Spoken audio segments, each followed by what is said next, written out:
Hello, welcome to the RoRoShow. Guest again.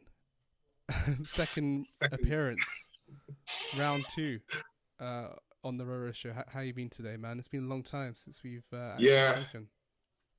yeah. So what was a podcast? Was that last year? I think it was last year. Yeah, lots happened since then, Yeah, don't you think? yeah. Definitely, yeah, definitely. It's So almost yeah, it's we were in lockdown at the time, and now we're not in mm, lockdown, and we've been out and about. And do you think that are you optimistic about now? We can we finally leave the house and feel a bit more comfortable, or do you think you I still? mean, to be fair, I mean, as you obviously know, I did catch COVID, and that was like in July. So yeah, that was a fun experience, definitely. Did that change things for you? So, um, yes and no. Like as we spoke before, I said like the experience of COVID, you know, felt quite similar to a flu, but had some like specific different symptoms. It was a bit scary. There was a few times I was like, "Oh my God, am I gonna die?" But then at the same time, I had all that free time to just kind of like basically focus more on like make a timetable and just like kind of that free time I was not working, so basically just watching anime and just thinking about life. So I kind of like had, all right, well, again, it reminds you life is short, anything can happen. So let's kind of live the best life I can possibly live. So yeah, I think that's just how life is. Like no matter how bad the situation is, you just have to see the positive and see how you can learn and grow from it. So but in terms of like the overall kind of like society, I think well, to be fair, well, London is pretty much back to normal. Honestly, Yeah, like there's hardly any. I've been to the cinema like last a few weeks ago. Clubs are open, bars are open. Like the main because obviously the difference between this year and last year was that last year, the only things that were really open was retail stores and a few bits and bobs. Whereas like every entertainment kind of center, part, well, pub, but bar, theater was pretty much closed. Whereas now it's just nothing really closed. I can't think of anything. I mean, you have concerts, and I guess it's quite interesting how we've seen now the change in the kind of status of COVID patients. Before, well, last year, most of the COVID like hospitalized patients were elderly people, but now we're seeing because of the fact that concerts are back, young people are basically just. I think I saw it on Instagram like someone had a positive COVID test on the floor. So it's like a concert, just like, come on, really. that's a ticking time bomb. It's a concert. Yeah, People are sharing drinks, you're standing together. So you are seeing that a lot. And I think that's probably why you're seeing a lot of the like you're trying to get people vaccinated even younger now. Just causing a lot of like stir, like with kids and everything. So but I'm kind of like it's really weird because I feel like in a weird way, it's like it's giving us more character. We're living through a pandemic. Like that's just crazy. Like again, the last pandemic, well, even then was like swine flu in the UK anyway. Was like swine flu, bird flu.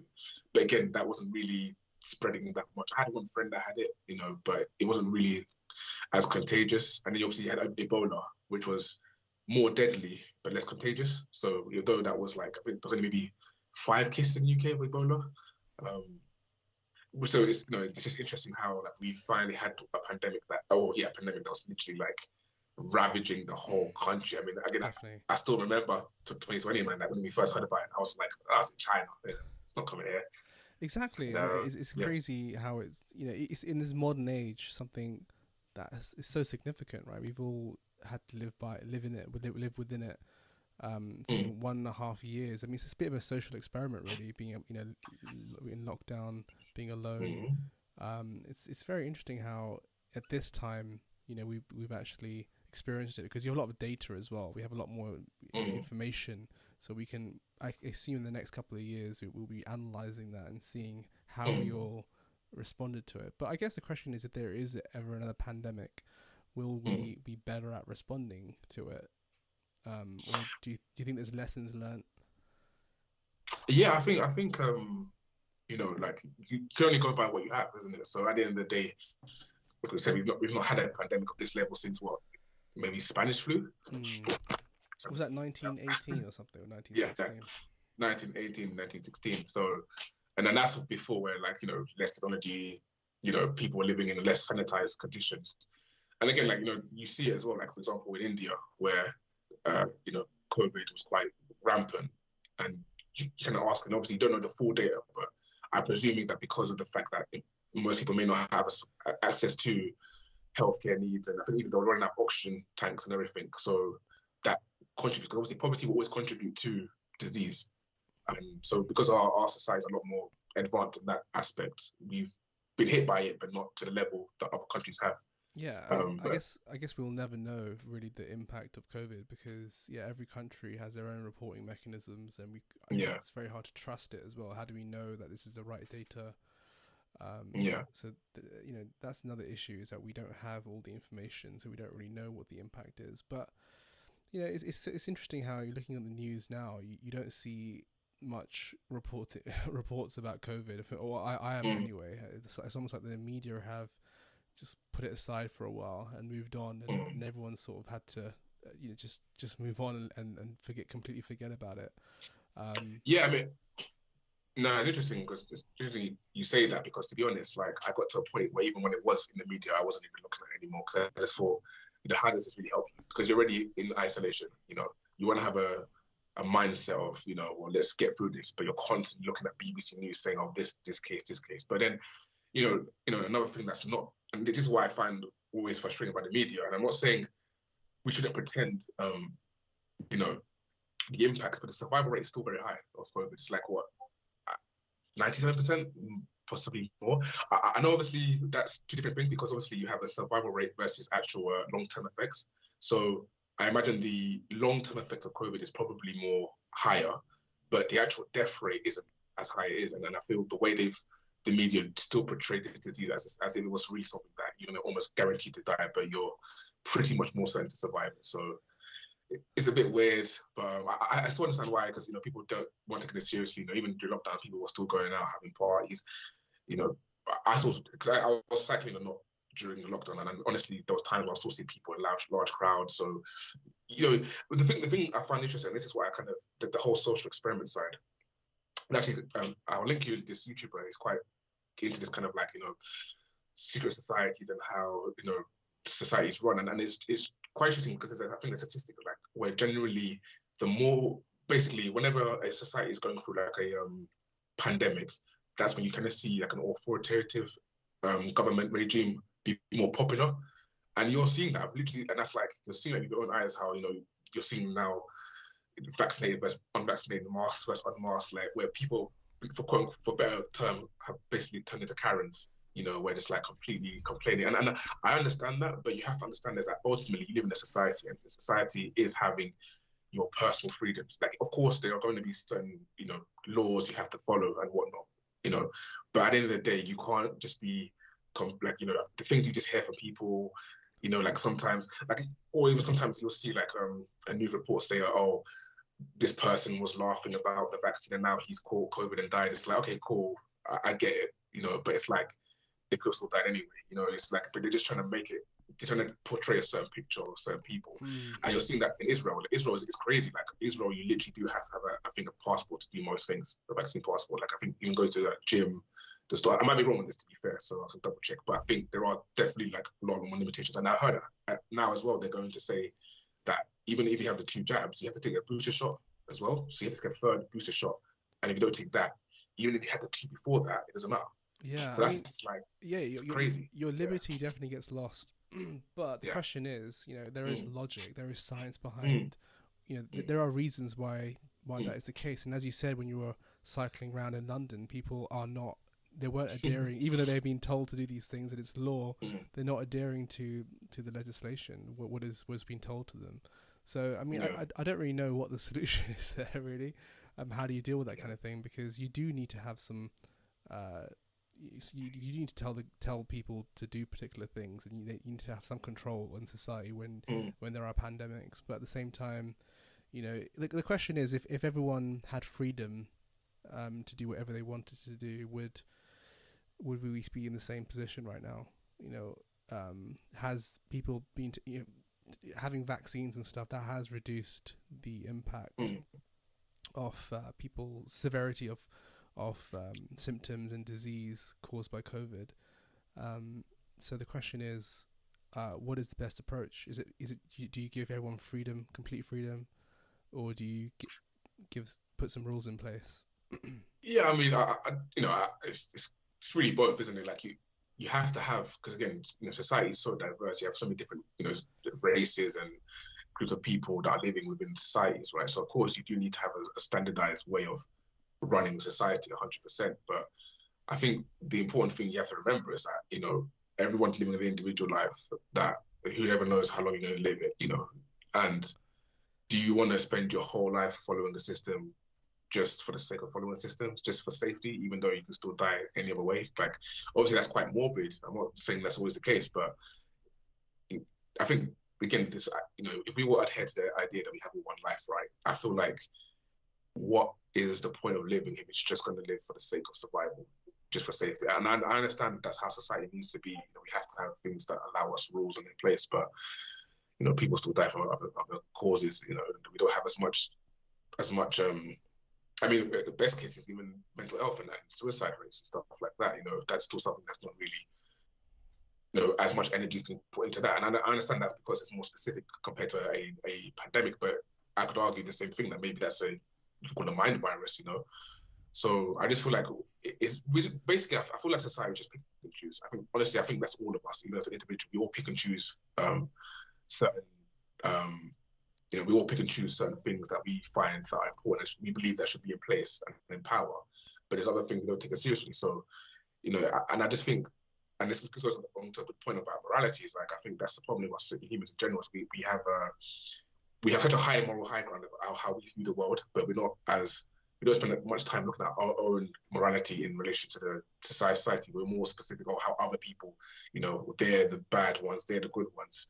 And it's just ego stroking, isn't it? I think most of the time ego stroking. And yeah, so, but I think at the end of the day, I do think the answer was going to be both. I think, again, you have to have legislations. I do agree with the vaccine mandate, but I think taking people's privileges, that's, to me, is just a bit too crossing the line, in my opinion. Yeah, I think I sort of agree with you. I think there's a balance, right? There's a balance between where what the role of the government is. The government definitely does need to step in to advise and help to improve the safety of the population. But at the same time, we should have liberty and we should have choice and we should have freedom of thought and freedom of expression. So I think there's a fine line. I think all societies need to be really in the middle between both of them. And I don't know. Whenever I have these conversations, I always talk about balance.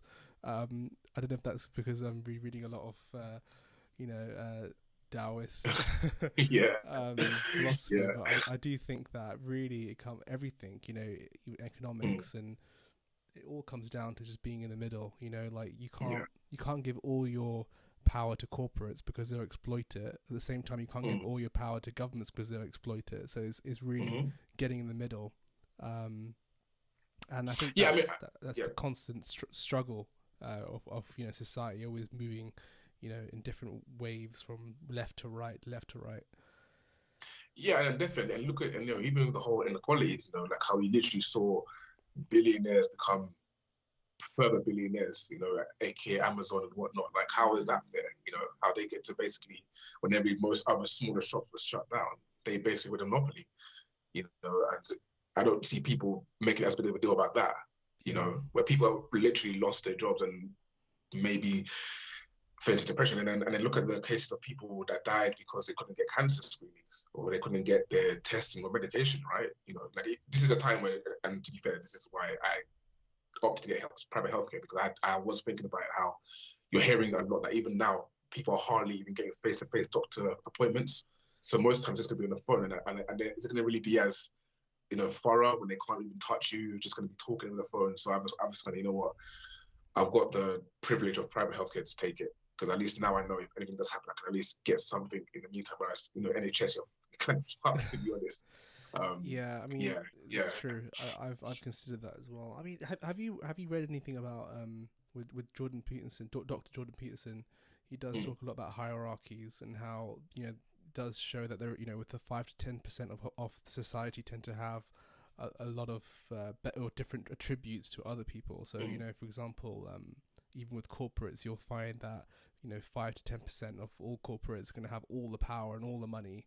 And the same thing with people that are attractive. It tends to be 5 to 10% of the human population that have particular traits or attributes, and you can find that ratio in many different things. What is your take on that? Do you think that there is a universal law to these types of things? I wouldn't. Well, yeah, you could say universal because technically everything's universal in the kind of grandiose scheme of things. But if you're specifically talking about like human hierarchy, then I'll 100%. Because look, this is the kind of the sad reality of it, right? The only way you can really become a billionaire or rich is if you fuck people over. Because if you put equality to this highest standard, right, where you're paying everyone equally, the staff gets paid equally, every single person in a factory, you're not making a profit. Or you're not making as much profit as you would do. Like, again, PlayStation 5s, iPhones, these all cost, what, £500 to make, to buy, and then to make it, how much do they really make? How much material do they need? And then because of the fact that the cost of production is very low because they're not paying people good salaries, like even at Primark, that's how many times have you heard about like Bengali sweatshop factories and people literally having no education? They literally just their whole life just like you're going to be in a factory for your whole life. And again, it's fucked up, but that's how the elite, quote unquote, elite stay in power. But it's kind of like a hierarchy. You see it in the animal kingdom as well. You see that the alpha male, the top dog, the most aggressive or the most smartest animal has the most options in terms of reproduction, in terms of resources. So yeah, it's something that happens. But I mean, it's just how nature is. I think again, and it's interesting because I think that's another thing is like we act as if equality is a thing. We always say everyone's equal, but deep down, we know that's not the case. We know that's not the case. I mean, look, especially if you look racially, how much history have the West have in terms of colonizing other people, racism. It's like I feel like there is a shift. I definitely do feel like we are definitely like I think outwardly we are kind of like being more acknowledging that the previous way of doing things, slavery and whatnot, it's just not downright good. It's fucked up. But I think if we still look at it as a system, like Jordan Peterson said, it's like it's still there. That system of power. But interestingly enough, we say that, but I think sometimes that it's just specific to the Western world as well. That we forget that there is other countries and other systems. Like, of course, there's a general standardized way of how society is run, but for example, like I say, like coming from Nigeria, right? Like how societies are in Africa specifically is just different compared to here. Like here, especially in London, like everyone's separate. Everyone lives kind of very separate lives to themselves. Whereas like the whole idea of a family takes a community to raise a family or to raise a child, to be specific. That's true. Like you see all the time. So, and again, another thing is like we make a big deal about money and wealth in the West, and fair enough, rightly so. But going to Nigeria, I've seen people have a lot still generally very happy because it's like once you don't have that wealth in the way, you have to find another source of happiness. And I think sometimes just being happy for being alive and just being close to people, that kind of supersedes the desire for wealth and whatever material kind of desires you have. So yeah, it's interesting, definitely. Very interesting. Yeah, I think there definitely is a baseline level of survival or yeah. Material that we all need, right, to feel comfortable, and then maybe there's a certain universal limit that we all need, and then going too much is not necessarily a good thing because it means that other people would not benefit. Like, for example, for capitalism to work, you need to have people that are really rich and people that are poor, so then they could, in theory, be workers, right, for the people that are rich. So maybe it's just the structure of society, the way that capitalism is. It actually perpetuates a problem. It causes that sort of 80-20 rule to exist, but maybe there are better systems out there to sort of look and change things.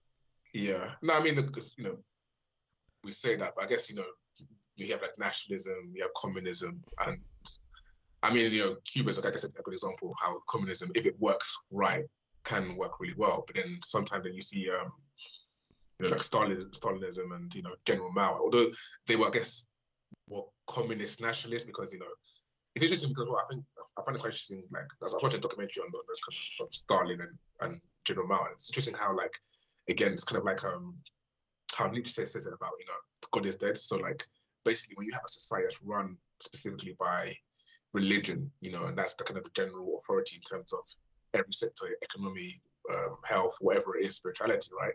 When that kind of dies down, then what replaces that? And you saw that in Stalinism, and you saw that in General Mao, like where basically they become the deity of their society. But that's a problem because those guys are so power hungry and so egotistical that they're willing to put anyone through any amount of suffering to get to their ideal. So I think that's an interesting thing. Is I think that's what when we live in a certain society, we always think, oh, the other societies might have it better, or potentially they might do. But when you do look at for history, like we've had different styles of society in history, and even without the capitalist approach, there's been a lot of inequalities and injustices. But then sometimes it does also work. I think I think even on a kind of mental health aspect, I think this is what something that I've noticed, and I think this is why social media is kind of really weird for us humans. Is that again we have to remember, like 100, 200 years ago, our societies were pretty much a village. Like we'd only know maybe 20 or 30 people in real life. Maybe you might travel, you might go abroad and friend up. And even if you did, you wouldn't have any social media to talk to people. You'd just be on a ship writing letters. And you might get a response from someone every 2 or 3 months. So our knowledge of how the world is was very limited to our societies. But now we're in an age of information, as they say, and now we're living in we're so much more exposed to society and how people go viral, and you see mass murderers and crazy things, and it's like it puts a lot of I think strain on us because now it's like almost like the Pandora's box. Now that's open, you can't really how the rabbit hole goes forever. You literally search anything and everything, and it's like knowledge is power, but knowledge is also suffering in a sense, because the more you know, the less you know. It's crazy. Yeah, I mean, it's interesting your point about spirituality and religion, and how I think particularly like in North Korea, for example, you have it's almost like there's a replication of religion, or by taking out religion, and those leaders tend to have the power. But what I find really interesting anyway about religion or spirituality anyway, or even magic and occultism. If you read about occultism, the philosophy really is down to freedom, right? Of liberty, of being able to do what you want to do, right? And having self power. But then religion is interesting because you're kind of giving power off to another system sometimes, which is kind of slightly different to what spirituality is, because with spirituality you're sort of letting go of a lot of concepts, letting go, and you're freeing yourself from the burden of the power structures yourself. You're stripping them away to how much control they have of you. But at the same time it's used in a way to grip power from you, if that makes any sense, to another I system. get that. So it's fascinating how a system that is sort of there to free you is used also to keep you in the system. I agree, and that's the thing, right? That's why it brings perspective, because for example, like you said about the whole freedom, well, that's kind of what they would call satanic principles, because if you're looking at it from a Christian perspective, then the whole idea of do art thou will, right? That's a satanic principle, because at the end of the day, you're basically saying you are going to purely go from your desires rather than following a higher power, which would be God. And that's why you get, like, for example, Thelma and Alice Crowley, the Golden Dawn. So that's a lot of their occult knowledge comes from that idea of following desires to the ultimate end. And it's interesting because this is what is so interesting about the occult specifically, is that the symbolism is all there, in your TV shows, in your music, and it's like it's very smart, because how they do it is that because it's so subtle that if you call it out, you get almost seen as crazy or someone who's thinking too deeply into these things. But all of these things that are in the media and whatnot, they all have a symbol to ancient Egyptian deities, to ancient Greek deities, and these are and a lot of these same principles are kind of applied within different societies. And that's what's kind of interesting. But I feel like at the same time, people are becoming a lot more aware of that anyway. I think we are a lot more aware of like the occult and how, like, a lot of these, because Bohemian Grove, like a lot of these rich people, they're known to be parts of cults, Freemasonry, the Grand Lodge and whatnot. So it's very interesting. But I think with regards to spirituality, I think it's interesting because you can always put spirituality in many boxes, but I also think like spirituality is just kind of like your daily life and your living. So you can still be believe in a higher power and still be spiritual. Like yes, you're surrendering to a being that's which you believe is greater than you, but that's still in accordance to what to universal harmony. If you believe that's the power that provides everything in creation, then why not worship it? So I just think it's just kind of a flavor, to be honest. And that's how I just see it anyway. It's just whatever really floats your boat. Yeah, I guess the deeper you look into it, the more you realize that they're all very similar.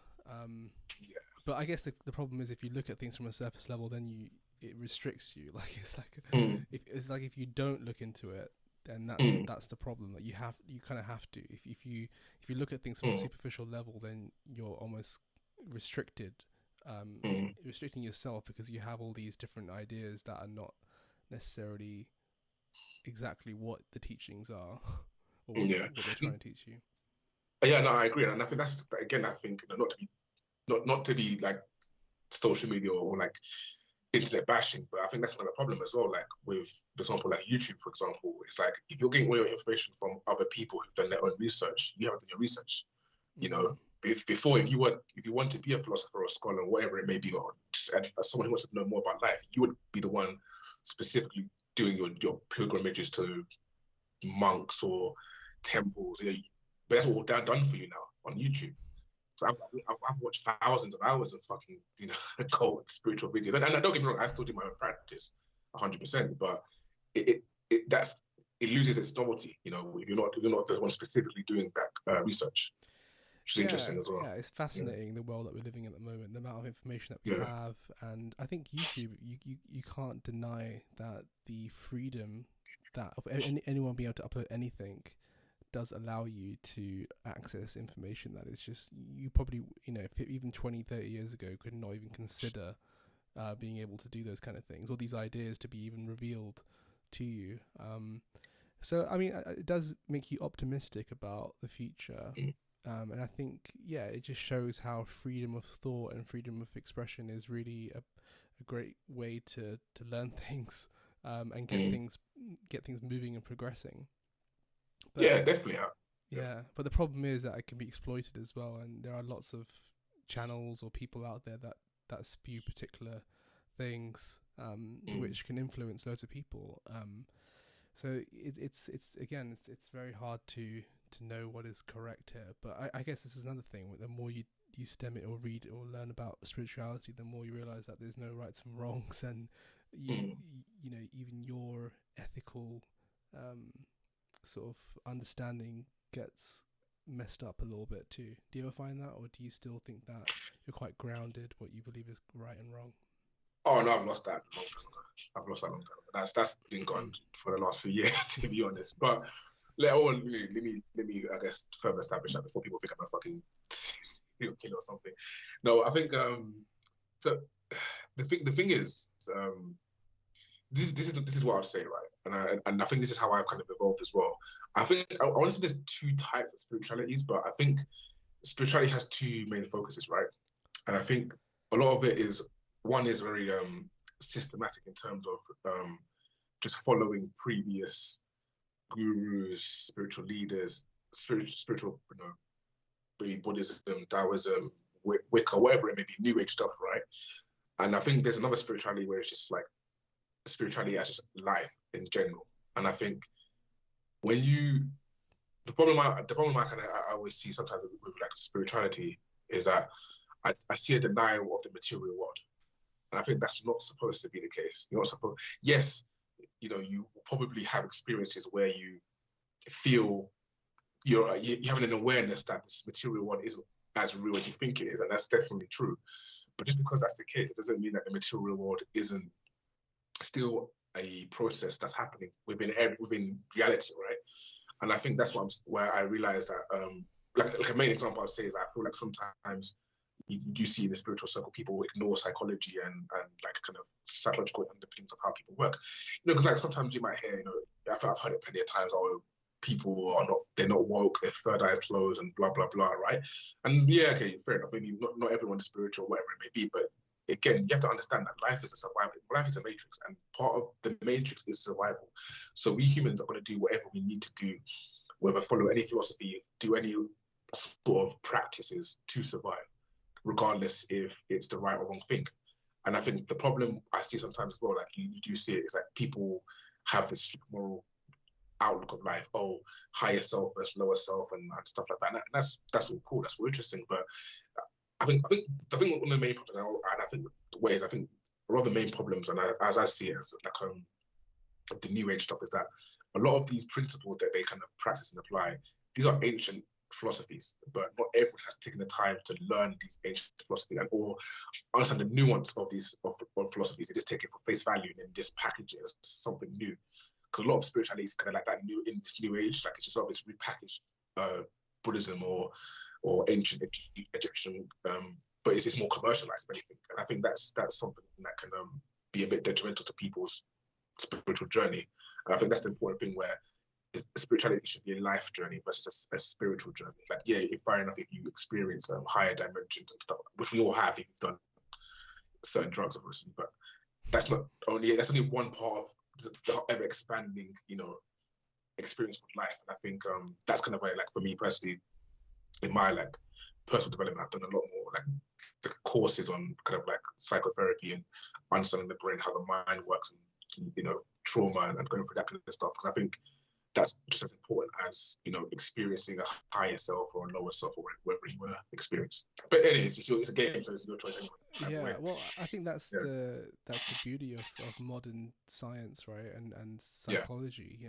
We can, I think that's probably something that maybe thousands of years ago they didn't necessarily have that technology where you can really go into the mind and understand why do you think particular things, right? Really break down and understand what can impact you. So yeah, and I think spirituality will always be evolving, and there's innovation there, right? And there's mechanisms for innovation.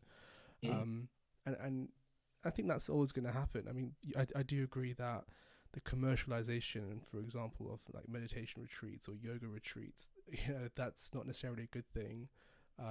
But at the same time, it does bring more people to understand these ideas. So there are there's a balance there. There's some negatives there, some darkness there, but there's also some positives.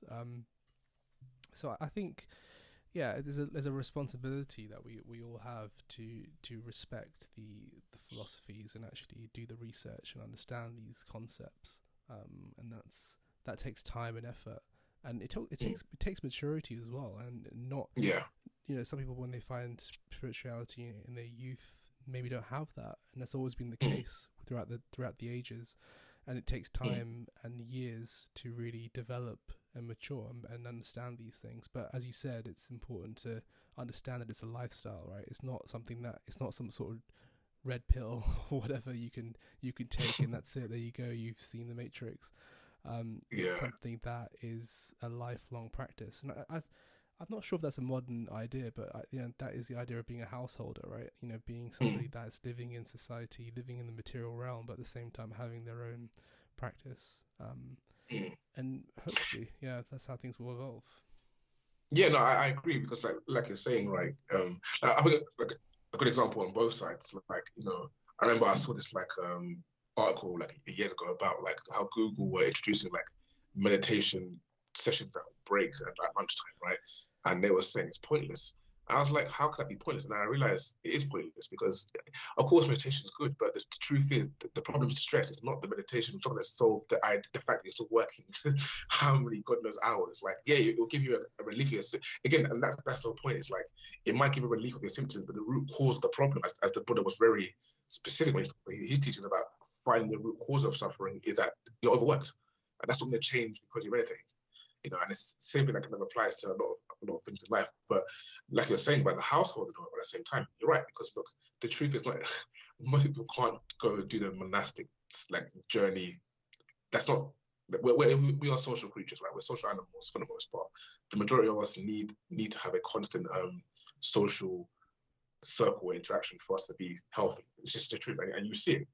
You know, a lot of the times when you see people that are mass murderers, mass shooters, or whatever it may be, you always notice is that they're very isolated, very outcast from society. Because that's the thing. The mind is a very powerful tool. So when you don't have people to reflect off, it's very easy for you to believe your narrative, believe your stories, because you don't have anyone to reflect off that.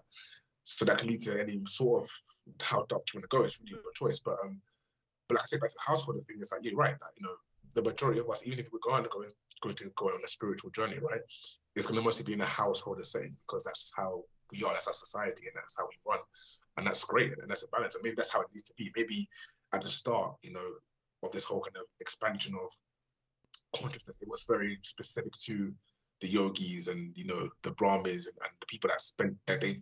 Because I remember like I watched a video about this, how like this guy was saying like why he doesn't teach asana is like in yoga, like you have certain postures and poses, asanas, right, that reflect upon an energy. It's an invocation of energy that relates to a certain ideal or aspect of reality, right? So he's like, I don't teach it specifically because it's true that there are certain yogic asanas that if you do, you probably will get to such a higher point, you won't care anymore. That's why you see some of these monks, they walk around naked. Or like you have the, I forgot the name, it's those monks that in India that they literally are cannibals. It's a group of Hindu sects, because that's the thing, is like, in a way, if you take spirituality to its furthest extreme, you will probably become so out there that you won't care what the fuck you do, which is not, maybe that's how it is, but we are still social animals, and we still need to have a society, and that still needs to be part of the whole experience of reality. And I think that at least the more consciously aware, and I think that's what I'm saying, I do agree, I do think that's happening, but I generally do believe that we are becoming a lot more consciously aware of that. For one, I think this whole COVID thing has made people realize that this life is really a matrix. I think people are finally kind of like, yeah, this is a simulation. How what's been going on this whole time is just very strange.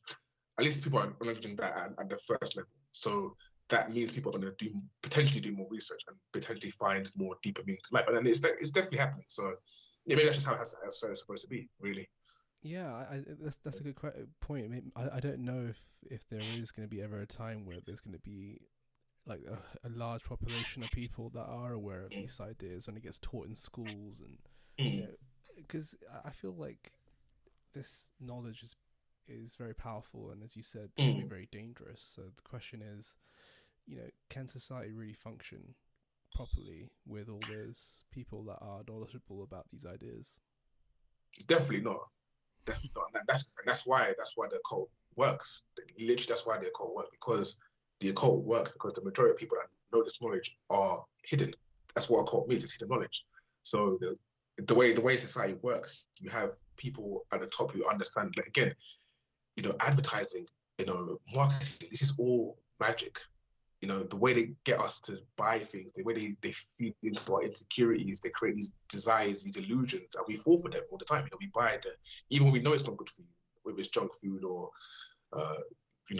whatever it may be, right? But this because it's and I was actually, this is on a tangent. I was thinking about this a lot, and this makes a lot of sense to me anyway. Is that's what happens. When you're a kid, for example, you basically are almost 100% experiential in the sense that you're just living life. If you're angry, you're sad, if you're whatever it is, right, you just live it.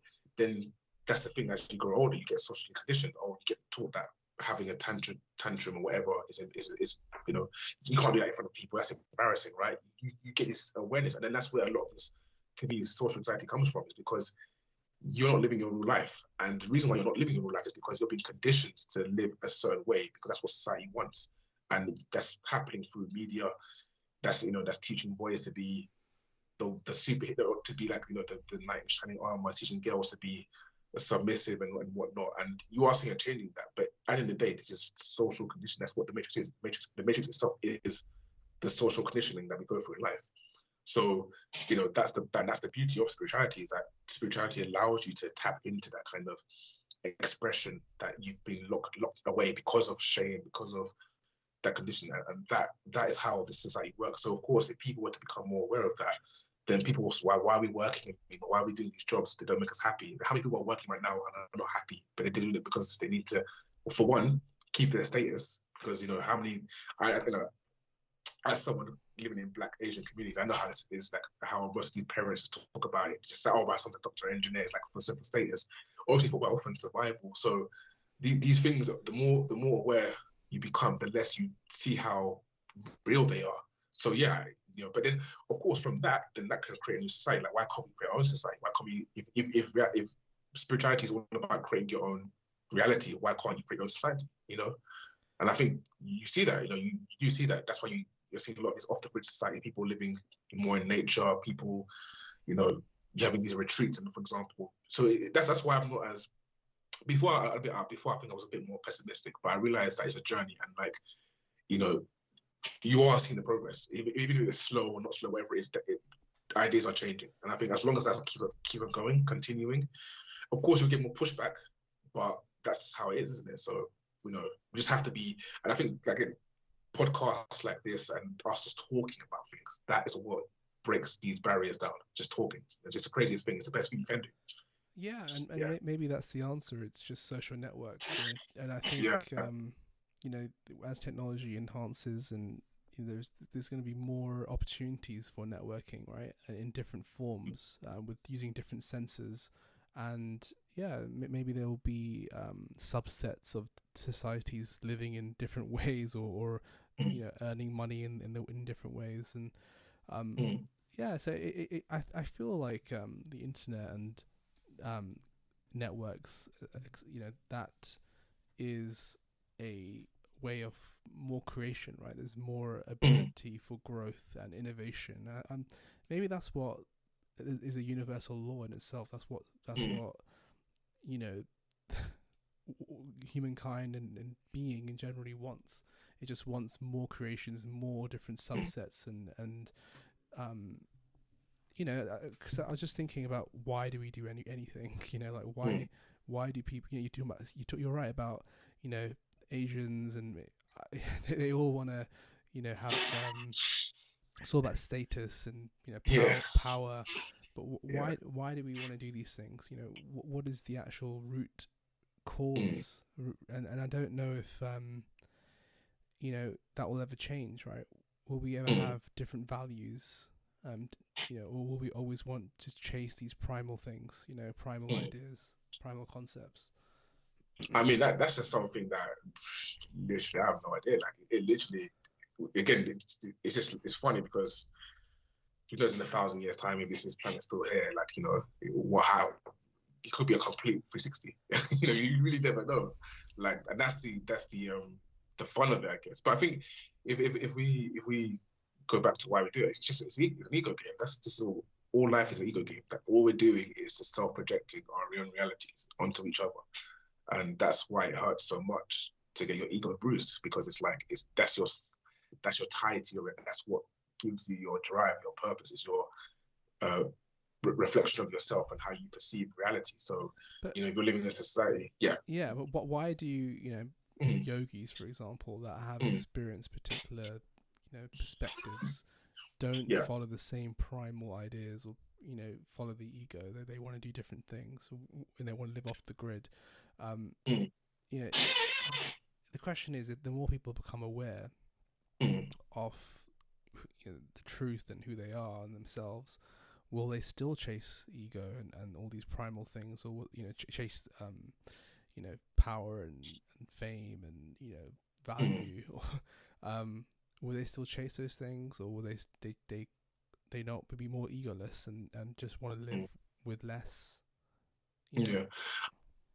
I think it's just like the way I always see it. It's like, no matter how spiritual I've been or experienced, whatever, I know there's fundamentals in life, and that's pretty much air, water, food, and eat excrement and be warm. So you're always going to have these kind of fundamental facets of life that allow you, or that you need, that require you. The Maslow hierarchy of needs, basically. Like, on the bottom scale is kind of like the physical needs of the actual, clothes, warmth, food, and then you obviously have more psychological needs of acceptance, and then also relationships and love. So if you're looking at that, then there's always going to be needs and desire. As long as we're beings in this form, whatever you want to call it. We're always going to have desires. But with the yogis, it's just simple. Like they've just seen beyond the veil. That's it. They've just, it's not like, I think that's just what it is for them. They've taken the time to one, but that's the thing. The reason why, I guess, in a way, and this is something you notice actually, to be fair, in every religion, right? Like, Jesus, 40 days, 40 nights in the desert fasting, Muhammad, pilgrimage, Buddha leaves his whole family. You always see a central theme that for people to get to that final stage of what they're going to be, they have to take time out of society. And that's because, again, that ego game, it's very difficult for you to take the time out in the first place to even start doing the questions. You're constantly being bombarded with that pressures and influences out from other people. So the time you take, that's why for me, I'm a bit of a ghost sometimes, because I realize that sometimes if I need to learn something about myself or develop myself, I have to take time out, because I can't constantly get this information of stuff that's not really relevant at the moment anyway. So once you start doing that, you'll start asking more questions. You'll start, getting deeper within yourself and asking the fundamental. Because that's the important thing, is that the yogis have realized that the answers are within. Like, of course, you won't know everything. You won't know every single equation or every single, part of the body, if to a certain degree, a doctor would, or a physicist would, right? Because obviously these are very specific material fields. But when it comes into knowing thyself, the only way you can truly know yourself is to know yourself, to go within, to tap into your unfulfilled potential, to your unfulfilled desires, and see how those manifest in your reality. And I think that's where it is that, as we call it, those guys become conscious co-creators of reality. Most people aren't. Most people are just following habits, desires, traumas, which is not really their fault. Some people go through shit, right? Especially when, psychology, so much psychological studies that show a bad childhood most likely will lead to a bad adulthood. It's just some of these things, if you don't take the time to learn or unlearn, more specifically, you won't really become a co-creator. And that's just it. Like, that's the level you get in this video game. Eventually you become the co-creator. So it's not like things don't happen to you, but now you have so much more control of how you react to it. So what the Stoics talk about, that's all the time. That's Stoicism 101. It's not about even necessarily changing reality. It's more how you react to your reality, and that is what governs your awareness and your experience of life itself. Yeah, but why does that create cannibalism?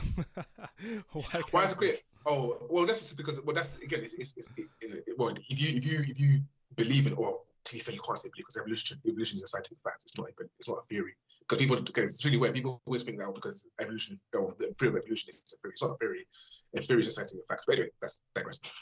Evolution, it's the survival of the fittest. It's literally just that. Like, the reason why people, because again, remember, for humans, our evolutionary, that's how developed we are. Our evolutionary survival blueprint is both physical and mental. For animals, that's why animals have morality. That's the thing. We always worry, am I doing wrong or right? A fox doesn't care, but when a fox sees a rabbit, he eats it. When a lion sees a bear, isn't it? Oh, am I doing? No, fuck no. I'm hungry, I eat, I survive. It's as simple as that. But of course, humans are more multi-layered because we have the ability to have an experience of higher dimensions, or higher, listen to good music, smoking weed, or whatever it is. Like, but we have the ability to tap into a kind of more deeper, higher awareness of reality, right? So that, because we have that, we have more of a self-reflection. So we're more aware of our actions. So we have to kind of balance that out, because, but that's the thing, isn't it? If you don't do the practices that's required to even tap into that, you'll just follow your default network, which is basically survive. And a lot of survival is violence, because, again, the best way to survive is to be violent. It's not always the case, of course, because too much violence leads to anarchy as well. But the more violent you are, the more fear you put in other people, so they do not want to fuck with. And also, again, in some cases, the more violent you are, the more you might be more attractive to. Because again, if you look at survival purely, then of course the one who has the most power will more likely have more opportunities to look after their offspring. So a woman might find that attractive in a man.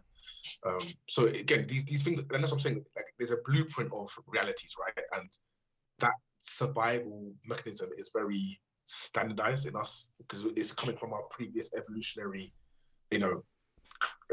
lineage. So coming from the amoeba to the, older animals that were probably constantly in war, constantly fighting, constantly eating each other. So that thing doesn't go away. That's still within us, but we have more developed brain to allow ourselves to. Well, that's what we believe. If it's real or not, but anyway, yeah, that's the thing we believe.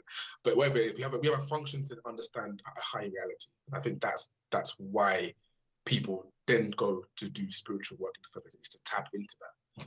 Yeah, I mean, Yeah, this is the big debate. I mean, like the more aware yeah. you are, and become that co-creator, would you come from a place of exploitation or come from a place of helping and lifting everybody up? You know, because that's a big question. You know, it's like it's almost, it looks to me that the more you understand, the more you can it shows how we're all exploited by the system. So if you're kind of outside that matrix, you know, what is the right thing to do there? Is it right to just live your best life, or is it right to actually help others and actually give that information to people to enhance society and ensure that everyone can be liberated? So that's the thing, you know, that's really good, because that goes back to like you know, Frank Yang, our favorite spiritual guy on YouTube. Again, how he talks about it, like, you know, the Bodhisattva path, for example, right? So, you know, the idea of the so if people don't know about this, it's a idea in Mahayana Buddhism, which is a Bodhisattva, which is someone basically, their 1,000-arm Mahasatva, which is basically you're using every single inch of yourself to be a service to reality, to humanity, to whatever it may be, right? But see, the difference between a bodhisattva and a Buddha is that a bodhisattva still is seeing a outward reflection of reality. You're still seeing separate people, right? So when you're seeing that, you're still seeing morality. It's good and bad, which is fine. But a Buddha is someone who's fully outside and sees everything for what it is. Like, it is reality. And that's the thing. In reality, there's going to be good and bad. You just can't escape that. You know, no one is perfect. You are going to exploit people sometimes. The phones I'm using right now, we've used this off the back of Chinese kids in China, sexual factories, you know, eating meat, or, you know, electricity, for example. How much of the environment have we destroyed for coal consumption, for example, especially back in the earlier days when we were less sophisticated. Obviously now we're getting a bit better, but back then there was a lot of environments being fucked up, because, you know, and this goes with my personal life, like, you know, people always debate whereas climate change is a conspiracy theory, right? But the thing is, even if you debate climate change, you can't debate like the degradation of the environment, because if you go in certain, you know, India or in South America, you see trees are getting cut down, rivers are getting polluted. You can't deny that. Even if you don't believe in climate change, you can see with your own eyes natural habitats getting destroyed because of human development. So this is the problem, and this in itself is a problem. The human problem is that we always fall victim to our kind of personal injustices. We always think, oh, because why I was wronged, you was wrong. But when you look at it again, you are reality. You are part of everything. So therefore, you contribute to good and bad. So you can't really, you can experience suffering and you can experience the feeling of loss. It's natural. It's not bad or good. But you have to remember, you're still part of this overall system that also exploits other people. So you're not really innocent either. And that's to me, that's the pretentious attitude that humans we have, is that, again, we wanna you know, externalize morality in the sense of, oh, people are bad or good because they don't follow this or follow that. But what about you? What are you doing or not doing? Sometimes, you know, I give a good example is that, you know, with the whole kind of like, you know, Me Too movement, and, you know, this kind of the rise of like women becoming more vocal about sexual assault and whatnot. And you know, you do see women talk about how they say, like, you know, there's a lot of men that get upset, you know, when they say all men are this or what, that, blah blah blah, right? But it's like, you don't even take your time to kind of promote this awareness, but then you get upset that people say, oh, all men are this. It's like, so basically it's like, you know, you're just being silent as well. And that's what I'm saying, is like, part of living society is conformity to certain systems. So you have to understand that regardless, no matter how good you do, which is fine, you are going to be still part of something that is going to cause suffering. But then in the end, it doesn't really matter, because that's the whole point. It's non-duality. So everything is you anyway. If we're taking it to the extreme level, everything is you. So every time you have pleasure or pain, or every time you do good or bad, it's all just part of this experience, which is fine. And that's exactly why, you know, that's exactly why you see, in my opinion, that's why you see a lot of the time, these kind of sexual scandals in churches and mosques, because, or in even in Buddhism, how many times have you heard that? Because again, people still want to believe their morality to be this fixed thing, right? Oh, sex is bad, it's sinful, blah blah blah, it's blah blah whatever it is, right? And because you repress that side of you, you just want to express it somehow, and because you believe that no one's watching or God will forgive you or whatever, you express that in a kind of a negative way to other people, and that's the whole point.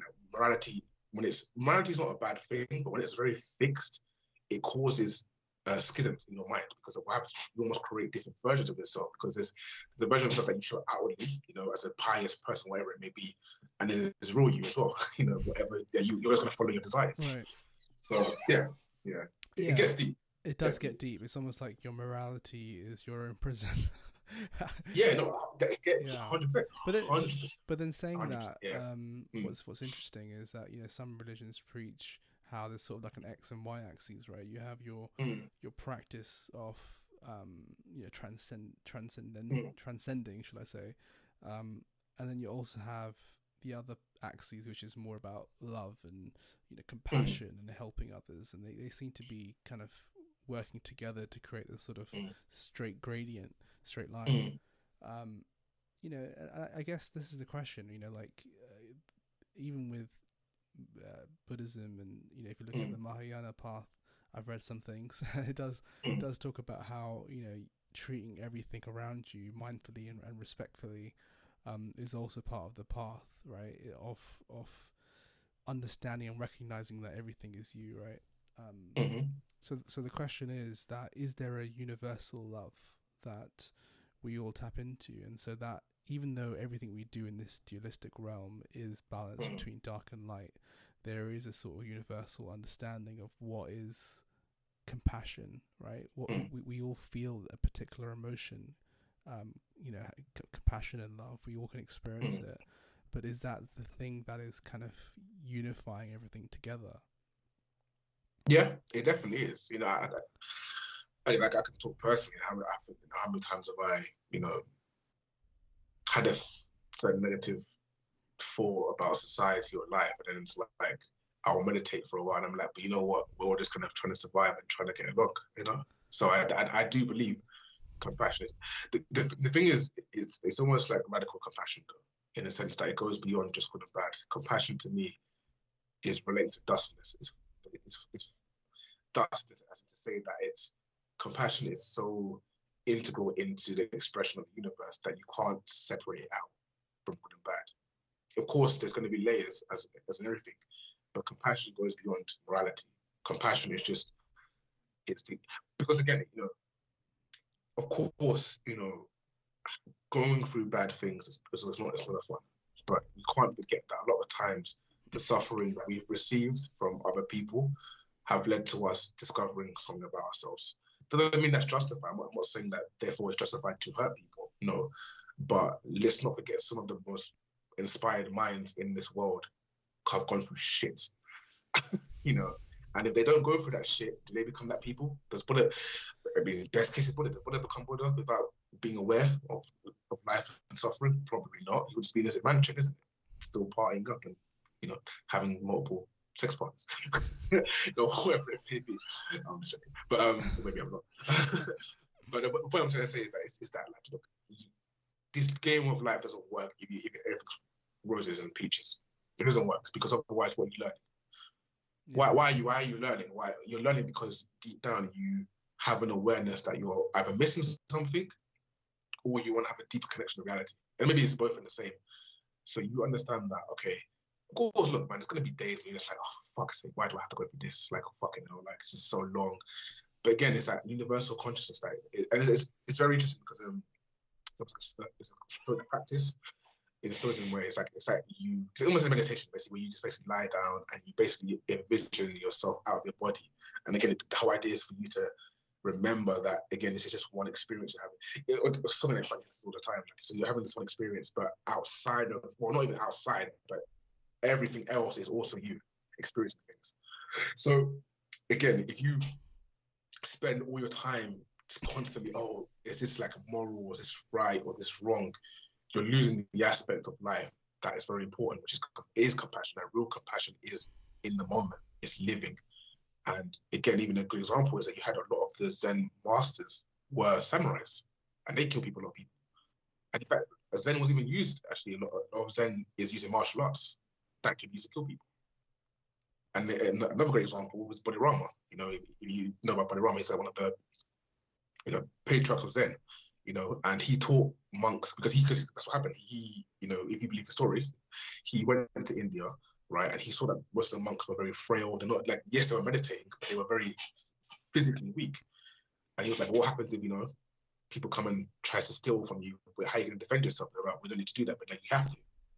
Why? Because that's also part of reality. Survival, learning, growing, that's all part. If you're just stuck in this kind of life has to be this sort of set of standards to become a good person, you're missing out on the wider scope of reality. Yeah, it does make you question if we all have a certain free will to do anything, because it's this debate about free will and determinism, because I guess the more you sort of meditate and try to let go of things, the more you realize actually you don't have any control anyway. So even though you debate about morality and and question and overthink, use that sense organ of thinking as to what is correct, right and wrong, it's almost like the decisions are universally made. It's made for you. So like sometimes maybe it's just like you said about being in your own prison of thought. Sometimes it's just letting go of that idea. And see, this is why religion works so well. Like, although I always have my criticism of religion, which is nothing's perfect in my eyes, but that's what makes religion so good. That's why you can always see, like, and I've seen it in my personal experience as someone, because being Nigerian, the main two religions is Islam and Christianity, and I've seen it in my own eyes, like people that believe in Jesus or Allah or whatever it may be, that are very happy because they just give it to God. They surrender. That's that understanding of will, and that's that's the counter. Unfortunately, that's kind of the it's almost like the left hand path, right hand path. That's the kind of unfortunate thing of the kind of do art thou will, is that what happens is you start to delude yourself into thinking that you have control of your will, whereas of course, a Christian and Muslim, they will have an understanding of morality and understanding that they have responsibility for their actions, but they still, like, you hear this, inshallah, God's will be done, because it's an understanding that you don't really have control anyway. It's going to be God at the end of the day, and that's what gives people a lot of comfort. That doesn't necessarily mean that that has to be for everyone, that has to be the standard for everyone, but you do see it. That's what gives a lot of religious people their drive. You see it, like, obviously I've been to church all the time. I've seen church and everything. I've seen the charismatic, especially, like, where do they get that desire and that kind of energy, even if they're going through problems, which we all do? It's because there's a core understanding that there isn't really a free will, in a sense. It's just going to be God's will that will manifest as an individual person. Because that's the important thing you have to remember in life, is that we are all living unique experiences, right? But we're all the same. We're not separate. We're just living a unique experience. Yeah, and I guess religion is also a manifestation of what the universe wanted, right? But I completely agree with you. It's a good mechanism to help, or a tool to help you surrender and give in to the idea that you actually have free will, and you just let go and live your life, however the universe wants you to live. Sorry, I still have a bit of a cough, so apologies for me coughing over there. But yeah, it's always nice talking to you. This hour is just gone too quickly. Oh wow, yeah, I didn't realize like 10 minutes. But yeah, thank you so much for your time. And no worries. Yeah, we always welcome on the show again. Yeah. I was gonna say, if you watch Squid Game, which I'm pretty sure your viewers have watched as well, then we can use that as the next topic of discussion for part three. Definitely, I think, definitely. yeah, That'll be my homework. yeah, Yeah. Cool. yeah. All the best, and we will talk soon. Cheers. Cheers.